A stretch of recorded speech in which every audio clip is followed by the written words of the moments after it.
Bismillahirrahmanirrahim. Assalamualaikum warahmatullahi ta'ala wabarakatuh. Alhamdulillahi rabbil alamin. Wassalatu wassalamu ala nabiyyina Muhammad wa ala alihi wa sahbihi wa baraka wa sallam. Nahmaduhu wa nasta'inuhu wa nastaghfiruhu wa na'udzu billahi min shururi anfusina wa min sayyiati a'malina. May yahdihillahu fala mudilla lahu wa may yudlil fala hadiya lahu. Asyhadu an la ilaha illallah wahdahu la syarika lahu.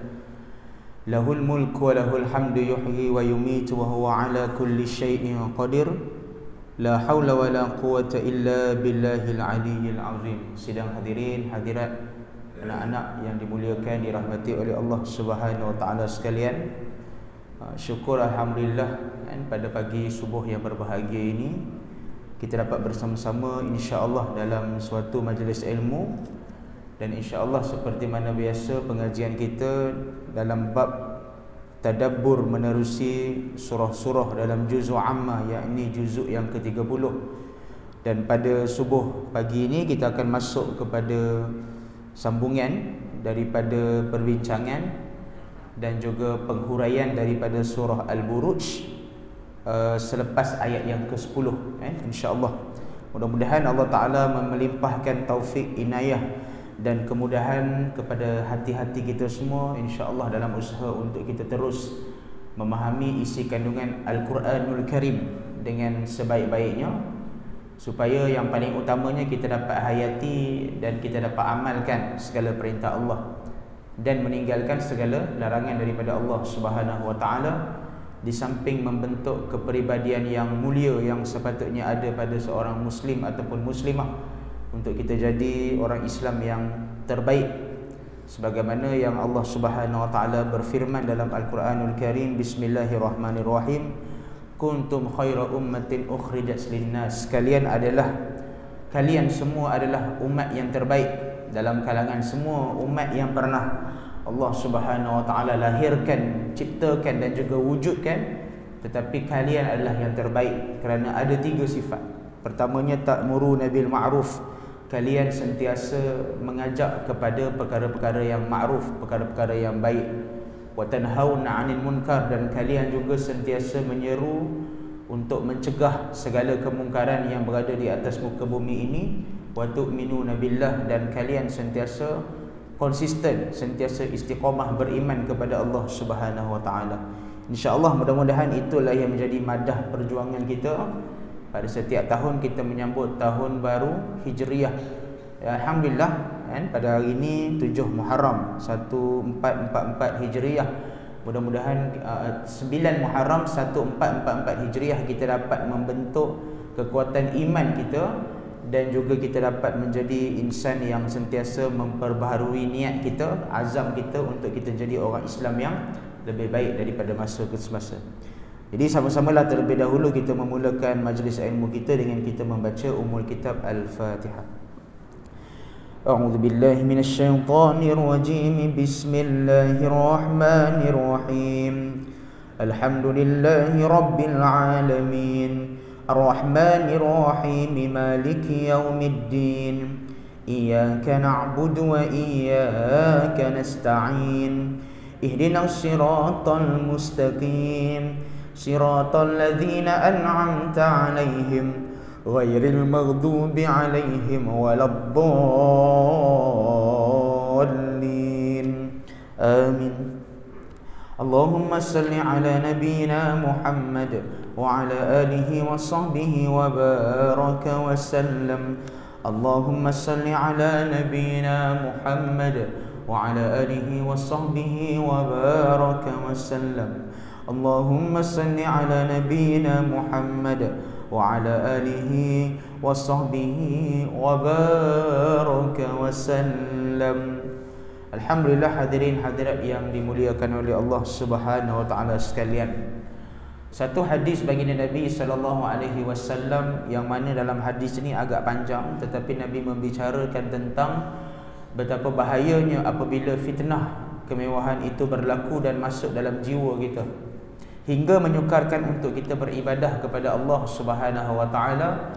Dan dalam hadis ini baginda Nabi SAW memberikan dengan satu perumpamaan, sekiranya kesusahan adalah yang menjadi kemanisan dalam kita memperjuangkan Islam itu, maka ia lebih baik daripada kita berada ataupun bergelumang dalam jiwa kemewahan. Okey, apa penghuraian daripada hadis ni? Kalau kita lihat, hadis ini datang daripada jalur periwayatan sahabat merangkap sepupu Nabi SAW, iaitu Sayyidina Ali bin Abi Talib. Sayyidina Ali bin Abi Talib telah meriwayatkan satu hadis. Okey, sami'tu anna Rasulullah sallallahu alaihi wasallam yaqulu an idza najlisu ma'a Rasulillah sallallahu alaihi wasallam fil masjid idh tala'a Mus'ab ibn Umair ma alaihi illa burdatun lahu marqu'atun bifarwin falamma ra'ahu Rasulullah sallallahu alaihi wasallam baka lilladhi kana fihi minan ni'mah walladhi huwa al-yawma fihi thumma qala Rasulullah sallallahu alaihi wasallam. Baik, kita pergi separuh dululah. Dalam peristiwa itu, sebelum Sayyidina Ali ni nak meriwayatkan apa yang dikata oleh Rasulullah sallallahu alaihi wasallam, masa tu kata Sayyidina Ali, kami sedang berhimpun dalam Masjid Nabawi lah. Okey, waktu tu Rasulullah sallallahu alaihi wasallam sedang mengadakan majlis ilmu. Okey, mereka duduklah bersama dengan Nabi. Tiba-tiba lintas seorang sahabat, iaitu Mus'ab ibn Umair. Mus'ab ibn Umair ni, tuan-tuan, kita kenal, kita mungkin boleh kenalkan dia sikit. Dia adalah seorang sahabat Nabi, antara guru pendidikan Islam yang terawal yang Nabi hantar kepada masyarakat di Yathrib. Sebelum Madinah jadi nama Madinah, namanya adalah Yathrib, nama lama dia. Sebelum Nabi melakukan hijrah pada bulan Rabiul Awal, Nabi tidak melakukan hijrah pada bulan Muharram, Nabi lakukan hijrah pada bulan Rabiul Awal. Yang lakukan hijrah pada bulan Muharram tu ialah dua orang sahabat Nabi, Abdullah bin Ummi Maktum dan Mus'ab ibn Umair. Lepas tu dia orang akan berhijrah ikut kumpulan keluarga, dan mereka akan berhijrah pada waktu malam lah. Jadi Mus'ab ibn Umair ni adalah antara orang terawal yang berhijrah ke Yathrib sebelum nama Yathrib tu ditukar kepada Madinah. Dan Mus'ab ni adalah anak orang kaya, tuan-tuan. Dia anak orang berada lah. Mak dia adalah antara bangsawan yang terkaya di Mekah.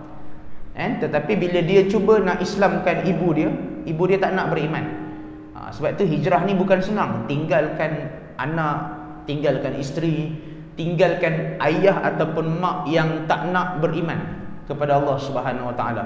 Okey, tinggalkan mak tu satu cerita lah, tapi dalam masa yang sama tinggalkan kekayaan juga. Kekayaan, ibu, keluarga, pangkat yang ada, semua dia tinggalkan. Jadi waktu itu Mus'ab ni dia lewat masuk majlis ilmu ni. Dia masuk dalam keadaan dia tak pakai baju. Dalam hadis ni dinyatakan dia tidak memakai baju. Cuma yang ada pada badan atas dia ialah sehelai kain selendang.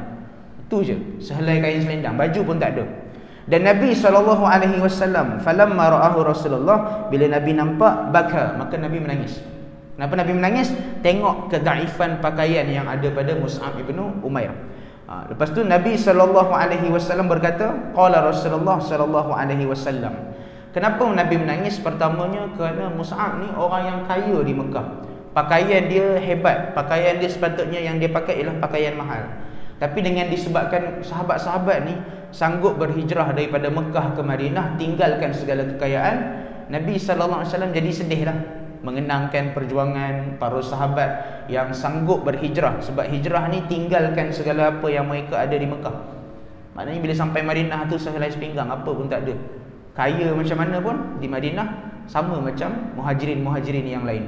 Jadi Nabi menangislah waktu tu, sebab Nabi mengenangkan dia ni orang kaya, tapi dia sanggup tinggalkan kekayaan dia, sanggup tinggalkan ibu dia semata-mata kerana tujuan hijrah. Lepas tu Nabi tanya kepada para sahabat yang lain, okey, falamma qala Rasulullah sallallahu alaihi wasallam, maka pada waktu itu Nabi membuat satu pertanyaan kepada semua orang dalam majlis ilmu di Masjid Nabawi waktu itu. Apa yang Nabi sebut? Kana kaifa bikum idza ghada ahadukum fi hullah wa raha fi hullatin wa wudi'at baina yadayhi sahfah wa rufi'at ukhra wa satartum buyutakum kama tustarul Ka'bah. Okey, Nabi SAW tanya, wahai semua yang ada dalam Masjid Nabawi ni, macam mana kalian rasa kalau iman kalian, sebagai satu contoh, pada zaman akan datang, kata Nabi SAW, orang Islam akan diuji dengan satu kemewahan, yang mana kata Nabi SAW, pagi mereka akan pakai satu baju yang lain. Okey, lepas mandi pakai baju lah kan. Lepas tu pada waktu petang dia akan tukar dengan baju yang lain. Maknanya hidup dah senang waktu tu. Pagi boleh pakai baju lain, petang baju lain. Macam kita zaman hari ni lagilah kan, pagi baju lain, nanti mandi tengah hari tukar baju lagi, lepas tu petang tukar baju lagi. Kadang-kadang dalam sehari kita pakai 3 ke 4 baju. Tu tak kira hari Ahad lagi, kenduri lagi kan. Kenduri ni pakai baju lain, kejap lagi kenduri ni pakai baju lain. Tak kira hari raya lagi, hari raya lagi teruk kan. Pagi pergi rumah orang ni pakai baju ni, kejap lagi pergi rumah Datuk Tan Sri pula, tukar baju lain. Lepas tu petang open house lagi, baju lain lagi. Malam baju lain lagi. Kadang-kadang pakai 5-6 baju sehari. Masya-Allah. Nabi kata waktu tu, zaman tu bagaimana dengan pagi pakai baju lain, petang baju lain. Dan yang keduanya, bila mana seseorang mukmin pada zaman tu, kata Nabi SAW, dia dapat satu hidangan makanan yang sedap-sedap lah. Lepas habis makanan tu, akan ada orang datang kepada dia hidang dengan makanan yang lain. Dan yang ketiga, kata Nabi SAW, dan pada waktu itu kamu, iaitu orang-orang Islam di zaman itu, mampu untuk menghias rumah mereka sebagaimana mereka menghiasi Kaabah. Okay, Kaabah ni dihiasi dengan kelambu Kaabah, tuan-tuan, yang kita tengok yang hari ni, yang warna hitam tu kelambu Kaabah yang akan ditukar setiap tahun ni. Masya-Allah, mahal tuan-tuan sebenarnya. Kalau kita tengok sampai beratus ribu rial, Saudi rial bukan ringgit Malaysia. Ringgit Malaysia kita pun dah drop berbanding dengan Saudi rial. Kalau 3-4 tahun lepas okey lagi, sekarang dah makin turun harga ringgit kita lah. Nak katanya orang Islam di zaman itu mereka mampu hias rumah mereka, dan mereka boleh keluarkan kos, keluarkan satu amount ataupun satu duit lah, sejumlah duit yang mana lebih kurang sama sahaja macam orang duk buat tukar kelambu Kaabah ni. Maksudnya kaya lah orang Islam pada waktu itu. Maka kata Nabi SAW, wahai sahabat-sahabat sekalian, kalaulah umur kalian panjang dan kalian hidup di zaman kesenangan orang Islam tu, mana yang kalian lagi rasa senang nak beribadah? Zaman yang sekarang yang kita tengah lalu ni ke, ataupun zaman yang aku sebutkan itu? Maka para sahabat Nabi SAW berkata, wahai Rasulullah, tentulah kami, kalau kami dapat hidup di zaman itu, iman kami akan lebih baik. Kerana kalaulah kami berada pada zaman itu, kami tak payah nak cari rezeki dah, mewah dah. Kami hanya ibadat sahaja. Pagi semayang, tengah hari, petang, malam kami akan ibadat. Kami akan baca Quran, kami akan semayang. Sebab waktu tu dah kaya. Buat apa kita nak cari rezeki lagi? Ni sahabat-sahabat Nabi SAW, tuan-tuan, dia sebut macam ni. Tak macam dia orang yang hidup pada waktu tu. Sebab waktu tu dia orang baru sangat sampai ke Madinah. Jadi harta tak banyak. Okey, itu pun banyak ditolong oleh orang-orang Ansar. Tetapi kata Nabi SAW, bila sahabat menjawab dengan confident, yang sahabat-sahabat Nabi ni kata, kita orang akan hidup lebih senang kalau dapat hidup zaman yang Nabi sebut. Tapi Nabi SAW, Nabi geleng kepala, tuan-tuan. Apa kata Nabi? La antumul yawma khairum minkum yawma idzin. Tidak, sebenarnya keadaan kamu yang sekarang ni, kita yang sekarang ni, kata Nabi SAW, yang berada pada tahun pertama hijrah, pada hadis ini diriwayatkan ini, okey, lebih baik iman kita yang sekarang ni nak banding dengan kalau Allah panjangkan umur kita dan kita rasa satu kesenangan di masa akan datang. Yang sekarang ni dah baik dah. Sebab tengoklah macam Mus'ab ibn Umair kan, datang majlis ilmu tak pakai baju, maknanya susah lagi waktu tu. Bila susah, rasa keimanan tu lebih hebat. Semakin susah, semakin mereka akan cintakan masjid. Semakin susah, semakin mereka akan sanggup berkorban demi agama. Tapi bila mana diuji dengan kesenangan, nak mari masjid pun payah. Kenapa, tuan-tuan? Kerana kita kena sedar ada satu nikmat yang sangat besar sebenarnya. Okey, iaitu nikmat halawatul iman. Kemanisan dalam beriman, kemanisan dalam beribadah ni, tuan-tuan, satu nikmat yang sangat besar.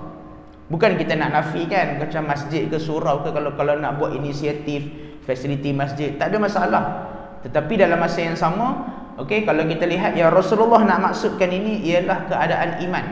Maknanya, kalau contohnya zaman Rasulullah kan, kita tengok Masjid Nabawi bukannya macam hari ni kita pergi. kan waktu tu dengan bumbung daripada pelepah tamarnya. Okey, tiang-tiang pula memang daripada batang pokok tamar, dan binaan bangunan itu pula sangat, kita kata sangat sederhana lah, dan sangat seadanya pada waktu itu kan. Bahkan sujud pun di atas pasir pada waktu itu, bayangkan. Tetapi mereka imarahkan Masjid Nabawi pada waktu itu dengan sebaik-baiknya. Mereka sanggup berkorban demi Allah dan juga Rasulnya. Okey, sebab itu kata Nabi SAW, ada kalanya bila duduk dalam kesusahan kalian lebih menghargai agama Islam.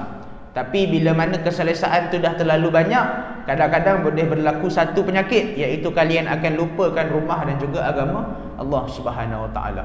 Tetapi kita kena faham daripada hadis ini, apa-apa pun balik kepada hati masing-masing. Niat kita kan, innamal a'malu binniyat, kata Nabi SAW dalam hadis yang lain, segala amalan itu bermula dengan niat kita lah. Jadi kita niat nak ke rumah Allah Subhanahu Wa Taala ni, kita mesti dengan niat yang baik. InsyaAllah bila kita selalu niat dengan niat yang baik, niat untuk beribadah bukan kerana dengan benda-benda yang lain, Allah Ta'ala akan memberikan kemanisan iman. Tuan-tuan, bila dah dapat nikmat kemanisan iman ni, seronok kan? Ngaji Quran dia akan rasa seronok. Bayangkan kalau kita dapat nikmat halawatul iman, kita akan rasa ngaji Quran sejam pun tak ada masalah, sembahyang tarawih sampai sejam setengah pun tak ada masalah, sebab ada nikmat halawatul iman tu. Tapi kalau hilang nikmat kemanisan iman ni, tu yang jadi masalah tu kan. Main telefon boleh sampai 2 jam, boleh sampai 3 jam. Tengok media sosial sampai 4-5 jam, tak ada masalah. Tapi semayang 5 minit pun mengeluh. Imam baca rakaat pertama 5 minit pun dia dah kata panjang dah. Sebab apa? Kena muhasabah balik iman kita tu kan. Ngaji Quran baru 5 minit dah rasa malas, nak banding dengan main telefon sampai 5-6 jam. Kadang-kadang tak berkelip mata. Allahu Akbar kan. Jadi kita kena apa-apa pun balik kepada muhasabah dirilah. Jadi masih tak terlalu lewat kan untuk kita muhasabah semula niat kita, kuatkan azam kita untuk kita berhijrah. Okey, sebab baginda Nabi SAW juga bersabda, memang tidak ada hijrah dah. Selepas daripada zaman aku ni dah tak ada dah hijrah, sebagaimana hijrah orang daripada Mekah ke Madinah. Okey, walaupun hari ni kalau orang tu duduk rumah dia dekat Mekah, dia cuba hijrah ke Madinah, okey, dia tak dapat dah lah pahala sebagaimana yang Nabi kata, sebab waktu tu muhajirin sajalah yang dapat pahala tu. Cuma yang ada pahala hijrah hari ni ialah hijrah untuk kita ubah sikap. Ubah sikap kita, pastikan kemewahan dunia yang kita lalu pada hari ini tidak menjadikan kita malas, dan kita dapat rajin mengimarahkan masjid, tuan-tuan. Jadi saya seru untuk kita sentiasa imarahkan masjid lah, terutamanya masjid kita ni, Masjid Qaryah Sungai Pelong. Imarahkanlah selagi mana kita mampu untuk imarahkan. Kalau kita berada dekat luar kawasan, dekat mana rumah Allah yang terhampir, di situlah kita bersolat dan sebagainya. Itu adalah perkara yang lebih baik. InsyaAllah mudah-mudahan kita dapat fadilat daripada Allah Subhanahu Wa Taala. Baik, jadi kita nak terus kepada perbincangan ataupun kita lihat tadabbur menerusi surah Al-Buruj. Pada kuliah kita hari Isnin minggu ketiga bulan lalu lah, bulan 7 kan, kita telah berhenti pada ayat yang ke-10. Dan hari ini kita akan sambunglah dalam surah Al-Buruj tentang apa yang difirmankan oleh Allah Subhanahu Wa Taala yang boleh kita hadam dan juga faham dengan sebaik-baiknya. Kita lihat pada ayat ke-11 dan seterusnya. Bismillahirrahmanirrahim. Innal ladzina amanu wa 'amilus solihat lahum jannatun tajri min tahtihal anhar. Dzalikal fawzul kabir. Inna batsha rabbika lasyadid. Innahu huwa yubdi'u wa yu'id. Wa huwal ghafurul wadud. Dzul 'arsyil majid. Fa'alul lima yurid. Baik, kita lihat ayat 11 sampai 16. Baik, sebelum tu kita lihat Allah Subhanahu Wa Taala berfirman pada ayat yang ke-11, iaitu tentang kebajikan dan juga kelebihan orang-orang yang beriman. Kalau dalam kuliah yang lalu kita bicarakan tentang nasib orang-orang yang musyrikin, yang ditakdirkan ataupun dia memilih kehidupannya untuk dia mati sebagai orang yang tidak beriman, maka dia akan mendapat balasan azab yang sangat buruk, tempat yang sangat buruk dengan nasib yang sangat buruk di akhirat. Dan yang lebih malangnya lagi, siksaan itu adalah kekal untuk selama-lamanya. Maka bila Allah Subhanahu Wa Taala sebut innal ladzina amanu wa 'amilus solihat, orang-orang yang beriman. Sebab itu tuan-tuan, bila kita baca Quran, dia ada dua, alladzina amanu Lepas amanu wa amilus solihat. Beriman dan juga beramal. Beriman dan juga beramal. Beriman ni dengan hati. Betul ke kita mengaku Allah Subhanahu Wa Taala tu Tuhan kita? Betul ke kita mengaku Nabi Muhammad itu ialah Nabi kita? Jadi kena beriman tu nombor satu lah. Pasaknya ialah akidah kita. Hati kita ni beriman ke tak pada Allah. Bila dah beriman mesti dibuktikan dengan amal. Sebab tu dalam Quran dia akan berpasangan tu. Amanu wa amilus solihat. Amanu wa amilus solihat. Bila beriman mestilah dia mesti beramal. Belajar penat-penat kan daripada zaman kanak-kanak lagi. Kita belajar dah kan, pendidikan Islam, ada yang secara formal masuk sekolah agama dan sebagainya, ada yang tak formal belajar dengan mak ayah, belajar dengan tok guru dan sebagainya. Tak apalah, yang penting dapat ilmu asas tu sejak daripada zaman kanak-kanak. Lepas tu naik kepada usia remaja, di peringkat awal dewasa, sampailah sekarang pun kita masih lagi menuntut ilmu.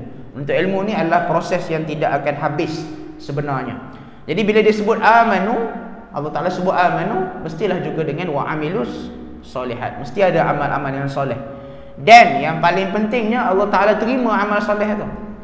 Syarat untuk diterima amal soleh yang kita buat tuan-tuan, tak kira lah kita solat fardu ke, kita menunaikan haji ke, umrah, macam-macam ibadat lah, tolong orang Islam yang susah ke, layan tetamu dengan baik, macam-macam pahala yang kita buat ni, mestilah kita memenuhi syarat keikhlasan. Ikhlas ni maknanya melakukan amal ibadah hanya kerana Allah. Macam mana nak dapat keikhlasan ni tuan-tuan? Senang je, kita jauhkan daripada 3 perkara. Ada 3 perkara iaitu penyakit hati yang mana boleh menyebabkan amal ibadat kita ditolak. Ingat 3 peringkat ni. Pertamanya sifat riak, yang keduanya sifat ujub, yang ketiganya sifat takabur. 3 perkara ni adalah pengganggu utama kepada ikhlas. Kalau ada memang habislah. Banyak amalan-amalan kita yang na'udzubillah min zalik Allah Ta'ala tak terima. Itu kita takut. Pertamanya riak. Riak ni suka menunjuk. Amal ibadat suka tunjuk dekat orang dan sebagainya lah. Okey, ini kena muhasabah hati.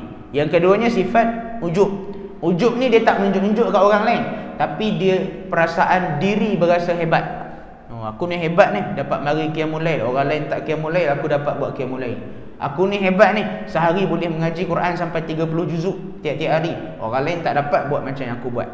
Tapi dia tak menunjuk-nunjuk kat orang.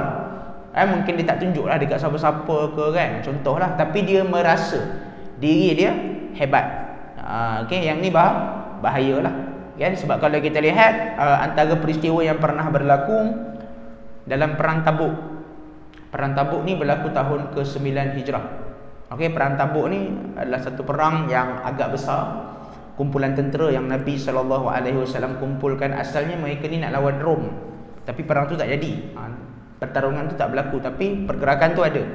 Okey, dalam perang tu diuji dengan jumlah orang Islam yang ramai. Ramailah orang Islam ramai, tapi satu persatu tarik diri. Waktu tu ada sebahagian daripada mereka ni, orang yang tentera ni, tentera Islam ni yang berasa, oh kita kuat, kita hebat. Okey, itu antara ujub. Ujub ni merasa kehebatan yang ada lah, hinggalah Allah Ta'ala memberikan muhasabah kepada mereka. Macam tu juga dalam peristiwa perang Hunain yang berlaku selepas Fatahul Mekah tahun ke-8 Hijrah. Pun orang Islam diuji dengan sifat rasa tentera mereka hebat. Okay? Tetapi akhirnya Islam hampir-hampir kalah dalam perang Hunain. Dan akhirnya Allah Ta'ala berikan kemenangan kepada mereka bila mana mereka buang sifat ujub. Sebab Islam ni hanya akan menang bila mana ada sifat taqwa.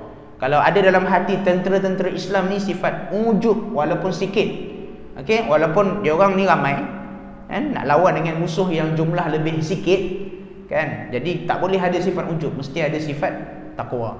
Cuba tengok perang Badar kan, perang Badar orang Islam cuma 300 lebih lawan dengan musyrikin 1000 kan. Macam mana boleh menang kan? Kerana mereka yakin dengan bantuan daripada Allah Subhanahu Wa Taala. Jadi macam itulah Allah Subhanahu Wa Taala ni dia memberikan tarbiyah kepada kita tengok apa yang berlaku kepada Rasulullah sallallahu alaihi wasallam dan juga tentera-tentera di bawah pimpinan Nabi. Jadi yang ujub ni jangan ada tuan-tuan, sebab dia akan menyebabkan amalan kita takut tak diterima. Dan yang paling penting ialah yang ketiganya ialah jauhi sifat takbur. Takbur ni membesarkan diri dan juga meremehkan yang lain. Seperti mana iblis dia meremehkan Nabi Adam. Aku ni dijadikan daripada api, sedangkan Nabi Adam tu daripada tanah aja. Bila dia sebut dia daripada api, maknanya dia sedang membesarkan diri dia. Tapi bila dia hina Nabi Adam, Adam tu daripada tanah je. je tu ada tu kan. Jadi maka akhirnya itulah tuan-tuan sifat takabur. Kita hari ni kadang-kadang na'udzubillah min zalik, jangan sewenang-wenangnya kita berbangga dengan diri kita. Na'udzubillah, yang lebih teruk daripada tu bila mana kita meremehkan, kita menghina, kadang-kadang sampai mencaci orang lain, caci orang miskin, caci orang susah. Na'udzubillah min zalik. Mulut kita hari ni nak kena jaga. Tambah-tambah zaman hari ni tuan-tuan macam-macam penyakit. Penyakit kita tengok zaman-zaman sekarang ni orang duk gila buat benda-benda bagi viral. Zaman sekarang ni zaman viral tuan-tuan, zaman media sosial. Kan? Wallahu alam lah. Kalau kita tengok ada orang dia gunakan dengan baik, tapi ada setengah pihak dia gunakan dengan jalan yang tak baik. Walaupun atas nama prank. Prank ni maknanya dia nak tipu orang lain je. Dia buat video marah-marah, dia buat video dia caci orang lain. Lepas tu dia berbangga dia dapat caci orang lain. Lepas tu dia kata, oh kita tipu je, video ni kita bohong je. Ni yang bahaya ni tuan-tuan. Dia jadi satu penyakit. Okay? Walaupun atas nama nak berbohong, walaupun atas nama nak bergurau, Islam ni dia adalah landasan kalau kita nak bergurau dan sebagainya. Tapi kalau dah melampau-lampau, walaupun atas nama prank, atas nama kita cuba nak tipu orang tu. Contohlah, saya bagi contoh paling mudah, kita ada kawan. Kawan kita ni, kita nak buat sambutan hari jadi kepada dia. Sambutan hari jadi dia besok, tapi kita prank ataupun kita buat satu gurauan yang melampau untuk bohong dia. Sampai kita maki dia, ada yang sampai baling telur, belasah dan sebagainya. Lepas tu kata, oh selamat hari jadi. Na'udzubillah, apa nak jadi dengan generasi pada hari ini yang mana mereka sangat mengambil tindakan bergurau dengan jalan yang begitu melampau. Islam ada landasan dia. Apa-apa kita pegang kepada landasan Islam, iaitu apa-apa dalam urusan kena bersederhana. Tapi kalau dah melampau-lampau dan sebagainya sampai orang tu tergurus jiwa dia, lepas tu senang-senang kita nak minta maaf. Macam mana tuan-tuan? Jadi sebab itu hari ni kita nasihatkanlah untuk diri kita, ataupun generasi anak-anak kita, anak-anak muda kita pada hari ni, bagi tahu kepada mereka Islam tak ajar macam ni. Okey, Rasulullah sallallahu alaihi wasallam pun, kalau Nabi sallallahu alaihi wasallam ni bergurau, kalau kita tengok Nabi pernah bergurau dengan seorang nenek yang tanya, "Ya Rasulullah, rasa-rasa saya ni masuk syurga tak?" Okey, gurauan Nabi simple. Nabi kata, kalau orang yang usia macam nenek tak ada dalam syurga. Nenek tu menangis. Okey, tapi Nabi pujuk balik. Nabi kata, tidak nenek, yang saya maksudkan bukan nenek tak masuk syurga. Yang saya maksudkan nanti kalau nenek masuk syurga, nenek tak akan jadi tua dah. Sebab orang dalam syurga tak ada yang tua-tua, semuanya muda. Meninggal umur 90 ke, meninggal umur 130 ke, dalam syurga semua akan jadi 30, 20 lebih, 30 lebih. Jadi senyum baliklah nenek tu. Itu kalau kita tengok landasan gurauan yang dibuat oleh Nabi sallallahu alaihi wasallam. Maknanya Nabi setengah keadaan ni bukanlah serius je. Ada, kalau kita baca dalam kisah-kisah sirah, memang ada Rasulullah melakukan gurauan dengan seorang nenek yang kita cerita tadi itulah, ataupun dengan sahabat-sahabat. Tetapi tak adalah sampai melampau-lampau kan. Macam hari ni orang pukul lah apa semua kan, dengan macam-macam lah. Na'udzubillah min zalik, nak sebut pun tak sanggup kita nak sebut, sebab kadang-kadang macam-macam sangat yang berlaku. Tapi kita kena ingatlah, jangan melampau. Urusan dalam agama ni mudah. Jangan sampai kita melakukan hulu, melampau dalam urusan apa-apa dalam urusan kehidupan kita. Na'udzubillah. Jadi bila Allah Ta'ala sebut innal ladzina amanu wa amilus solihat, orang tu beriman dan dia beramal dengan amal yang soleh, lahum jannatun tajri min tahtihal anhar, maka akan diberikan kepadanya ganjaran syurga, yang mana setiap daripada penghuni syurga ni akan ada rumah masing-masing. Rumah masing-masing. Tuan-tuan, bila kita cerita tentang syurga ni, ada satu hadis yang lain, Nabi sallallahu alaihi wasallam ditanya oleh para sahabat, "Ya Rasulullah, berapakah keluasan pintu syurga?" Pintu bukan rumah lagi ni, baru pintu. Kata Nabi sallallahu alaihi wasallam, okey, pintu syurga ni adalah sejauh daripada Mekah, tuan-tuan, pergi ke Hajar. Hajar ni satu kawasan di timur Arab Saudi. Tuan-tuan kalau balik buka peta, Mekah ni dia kawasan yang menghampiri ke arah barat lah. Mekah nak pergi ke tepi laut, ke Teluk Arab tu tak jauh. Mekah pergi ke Hajar. Hajar ni kawasan paling timur di Mekah. Okey, dan Nabi kata dalam hadis tu, jarak pintu syurga ni ialah antara Mekah nak pergi ke Hajar dan daripada Mekah nak pergi ke Busra, Syam. Busra ni di Syam. Rupanya tuan-tuan, hari ni bila kalau kita boleh buka Google Map ataupun kajian-kajian yang memang ada daripada ahli-ahli ilmuwan, sama jarak tuan-tuan. Macam mana Nabi boleh tahu Mekah nak pergi ke Hajar dan Mekah nak pergi ke Busra? Jarak dia sama. Kalau tengok dalam Google Map, dia punya jarak batu dan juga kilometer memang sama. Dan macam mana Rasulullah boleh tahu, sedangkan zaman tu bukan zaman ada Google Map. Kan? Bukan macam hari ni kan, kita pakai Waze, kita pakai Google Map, kita tahu nak pergi KL 35 km daripada Masjid Sungai Pelong, contohlah. Okey, nak pergi Ampang mungkin 45 km. Okey, nak pergi Kelantan 400 km contoh. Nak pergi Perlis apa semua lebih kurang juga. Kita tahu hari ni sebab ada apps. Kita ada teknologi lah. Tapi zaman Nabi ada ke? Tak ada. Macam mana Rasulullah boleh tahu? Tuan-tuan, inilah kebenaran kata-kata Rasulullah sallallahu alaihi wasallam. Makna kata, tuan-tuan boleh bayang daripada Hajar sampai ke Busra tu berapa ribu kilometer, lebih daripada 1000 kilo. Itu ialah jarak pintu syurga saja, baru pintu. Tak cerita rumah. Macam kita masuk pintu rumah lah kan. Pintu rumah kita sempit besar ni je. Rumah, rumah besar. Tuan-tuan bayang pintu syurga saja daripada Hajar sampailah ke Busra. Hajar di timur Arab Saudi, Busra di Syam, 1000 km lebih.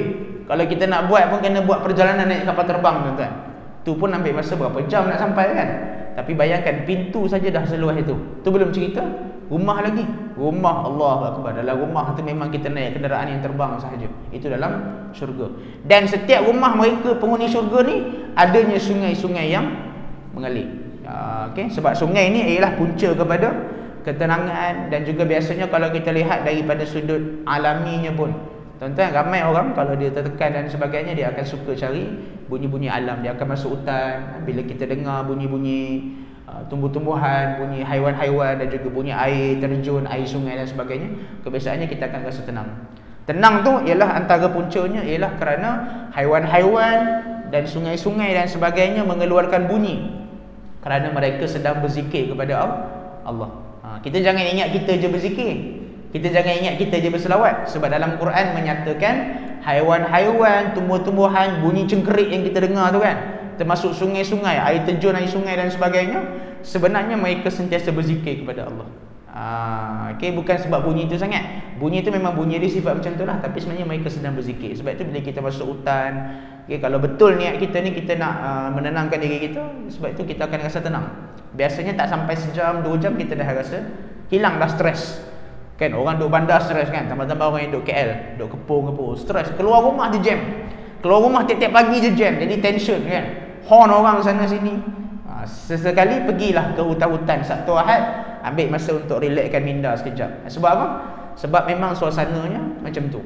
Dan haiwan-haiwan, tumbuh-tumbuhan, apa unsur-unsur yang ada, mereka sentiasa berzikir kepada Allah. Sebab itu kita tenang. Kan? Sebab itu kita tenang. Dan kita pun kalau berzikir, kita akan menambahkan lagi ketenangan tersebut. Zalikal fawzul kabir, kata Allah Subhanahu Wa Taala. Itulah kejayaan yang paling besar bagi orang yang beriman. Walaupun dekat dunia mereka akan kalah dalam keadaan tertentu. Okey? Kalah ni maknanya bukan kita mengalah, tuan-tuan. Maknanya kita lihat kalau kita tengok kehidupan di atas dunia ni kan. Okey? Sebab ada sebahagian sahabat-sahabat Nabi sallallahu alaihi wasallam, okey, yang pada asalnya niat mereka ni ada niat yang kurang elok. Nabi sallallahu alaihi wasallam pernah memberikan dengan teguran. Dia kata, kita ni duduk dekat Madinah, kita rasa kita tak boleh menang dengan apa keadaan yang ada. Nabi kata sabar. Okey, walaupun kita nampak hidup kita sebagai orang beriman banyak ujian, banyak pancarobanya, tetapi jangan sesekali kita keluarkan diri kita daripada tauhid kepada Allah. Berimanlah sampai kita mati. Sebab ganjaran dalam syurga fauzul kabir, kalian akan mendapat kemenangan yang paling besar. Kena sabar. Okey, jangan duk kita rasa Islam ni menjadikan kita ni terhina, kita rasa susah dan sebagainya. Tidak, Islam bukan beban, tuan-tuan. Kan? Orang ni dalam hidup dia pilih nak menganut agama ni. Tapi kita duduk dalam fitrah Islam, itu ialah fitrah kehidupan yang paling baik dan juga menenangkan. Kerana dalam syurga nanti kita akan duduk dalam syurga yang selama-lamanya, bukan sekejap. Hari ni ada orang dia seronok boleh beli rumah.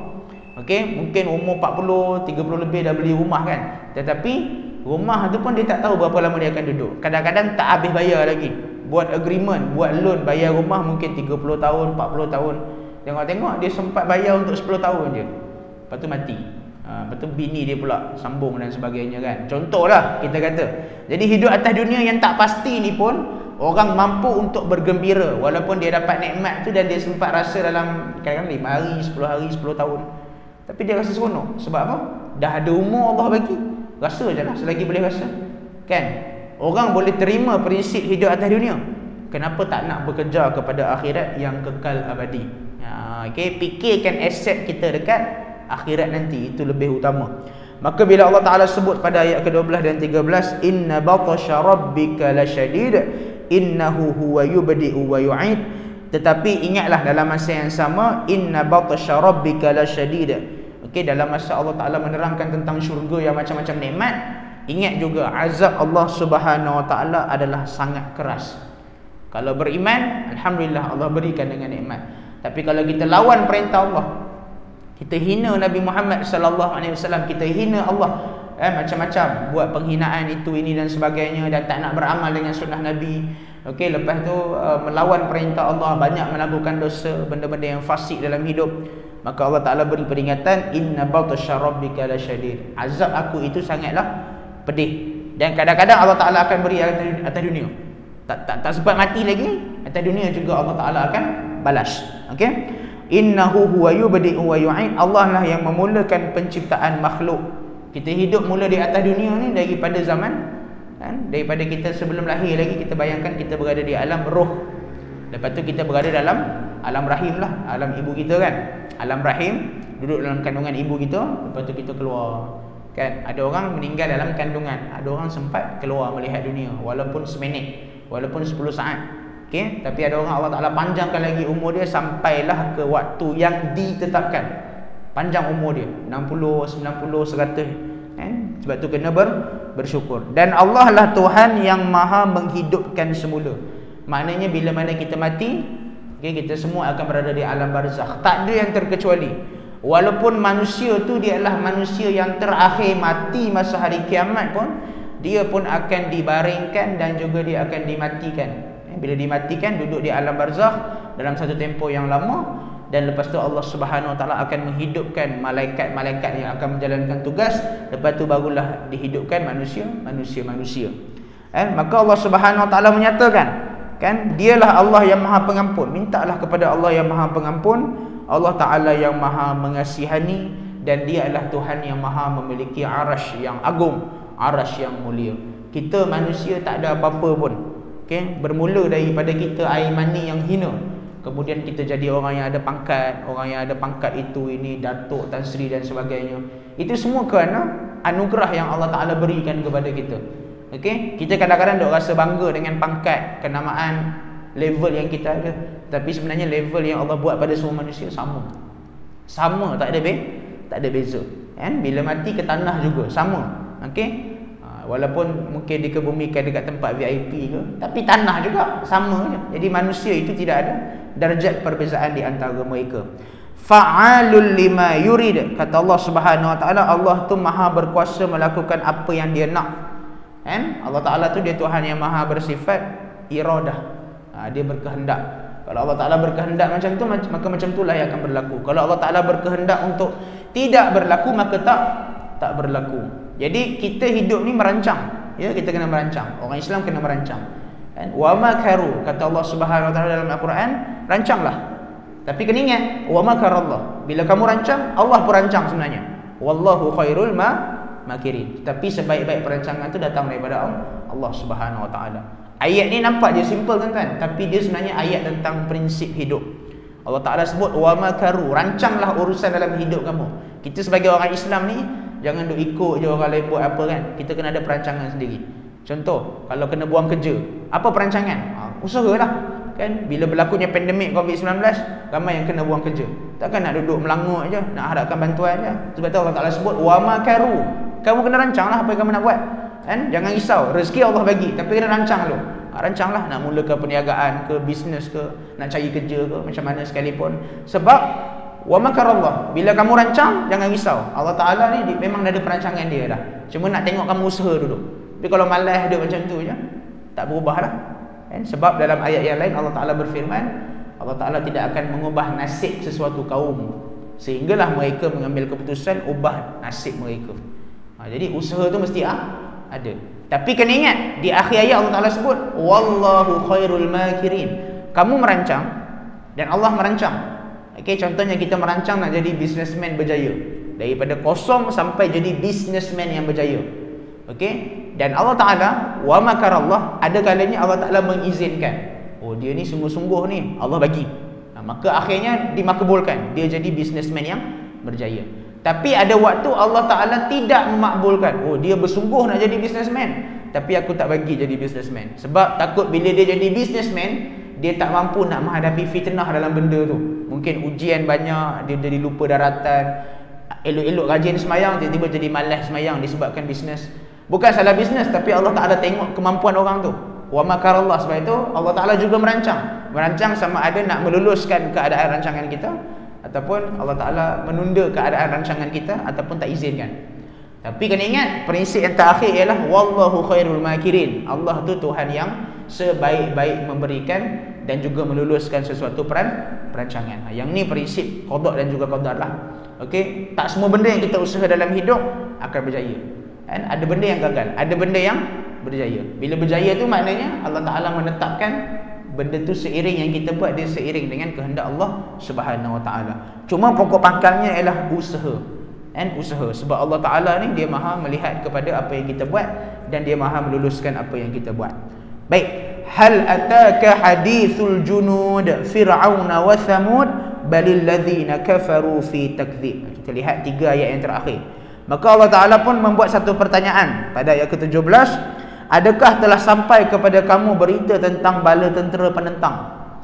Okey, dalam sejarah daripada zaman Nabi Adam sampailah zaman Nabi Muhammad sallallahu alaihi wasallam, kalau kita kumpulkan banyaklah senarai-senarai penentang yang boleh kita kumpulkan. Setiap zaman Nabi masing-masing ada kumpulan penentang. Tapi ada 2 yang Allah Ta'ala sebut dalam surah ni, surah Al-Buruj ni, pada ayat ke-18, iaitu Allah Ta'ala sebut Fir'auna wa Thamud, ayat ke-18. Antara penentang-penentang yang paling hebat dalam sejarah perkembangan Islam ni, daripada zaman Nabi Adam sampai zaman Nabi Muhammad, Fir'aun dan juga tentera Thamud.